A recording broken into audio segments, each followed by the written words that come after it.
हरे कृष्णा, राधे राधे। हम सब श्री कृष्ण चरितामृत श्रवण कर रहे हैं। आज का प्रसंग है श्री कृष्ण पटरानी भद्रा, उत्तर श्री कृष्ण चरितामृत भाग 27। भद्रा नाम है इस नई वधू का। ये 7वीं पटरानी है अपने श्री कृष्ण की। द्वारिका में आजकल भद्रा का नाम आम जन में मुख पर है। भद्रा, तुम जादू जानती हो? सत्यभामा किसी को कुछ भी कह देती है। नहीं, जादू नहीं, पर हाँ मुझे सिद्धि प्राप्त है, भद्रा ने सत्यभामा से कहा। सिद्धि मतलब? क्या तुम पुरुष भी बन सकती हो? छी, आप कुछ भी बोलती हैं। भद्रा को यह बात अच्छी नहीं लगी थी। हटो, क्यों परेशान कर रही हो बेचारी नववधू को। रुक्मणी जी आ गई थी और सत्यभामा को डांटने लगी। जी, मैं तो बस पूछ रही थी, सत्यभामा ने भद्रा की ओर देखकर कहा। हाँ, ये पूछ रही थी, मुझे बुरा नहीं लगा। भद्रा शांत है स्वभाव से। मुझे सिद्धि प्राप्त है, पर कैसे मिली ये सिद्धि मुझे पता नहीं। भद्रा अपने बारे में बता रही है। कहते हैं मन की एकाग्रता सिद्ध हो तो कोई भी कार्य असंभव नहीं होता। मेरा मन पूर्ण एकाग्र है, भद्रा ने कहा था। सत्यभामा रुचि लेकर सुन रही है। मैं बचपन में अपनी माता को खूब छकाती थी, कुछ भी रूप धर लेती थी। मेरी माँ मुझे खोजती रहती, पर यह बचपन की बातें हैं। भद्रा कम बोलती है। बात कह दी फिर चुप हो गई। जब तक कोई आगे ना पूछे वह बोलती नहीं है। क्या अब रूप नहीं बदल सकती? सत्यभामा ने पूछा। इस बात पर भद्रा हंसी। हंसी भी बड़ी सौम्य है इनकी। बदल सकती हूँ, पर उन सिद्धियों में मेरी कोई रुचि नहीं है। फिर किसमें रुचि है?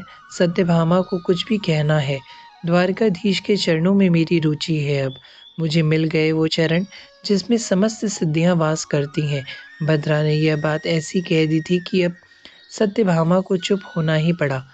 वसुदेव के दूर की बहन है, नाम है श्रुतिकीर्ति। उनके पति शीघ्र ही पधार गए। कैकेयी देश के राजा थे ये। धृष्टकेतु नाम था इनका। राजा बड़े अच्छे थे, किंतु वृद्धावस्था से पहले ही इनका शरीर शांत हो गया था। भद्रा इनकी पुत्री थी। भाइयों ने पिता की कमी अनुभव में आने नहीं दी। भद्रा को जन्मजात ही सिद्धियां मिल गई थीं। यह रूप बदल सकती थी, किंतु जैसे जैसे बड़ी होती गई शांत और गंभीर होने लगी। बातें करना तो लगभग इन्होंने छोड़ ही दिया था। वासुदेव अकेले में आ भरती, रात रात भर जागकर श्री कृष्ण को अपने मन की आंखों से निहारती। ओह, ये प्रेम भी!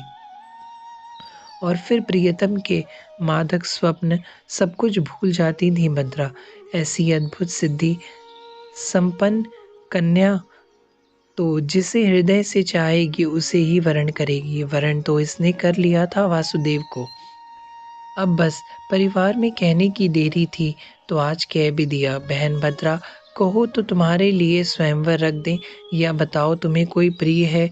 भाई भूले मन के थे। उन्होंने अपनी बहन भद्रा से पूछना उचित समझा, क्योंकि भद्रा को किसी भी साथ ऐसे बांधा नहीं जा सकता था।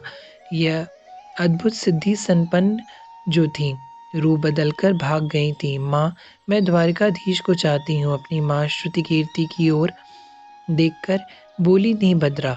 इस बात से इनकार करने का प्रश्न ही नहीं था। माँ भी प्रसन्न थी और भाई भी। तो नारियल भेजा जाए द्वारिका, भाइयों ने कहा। भद्रा शर्मा गई और अपने महल में चली गई।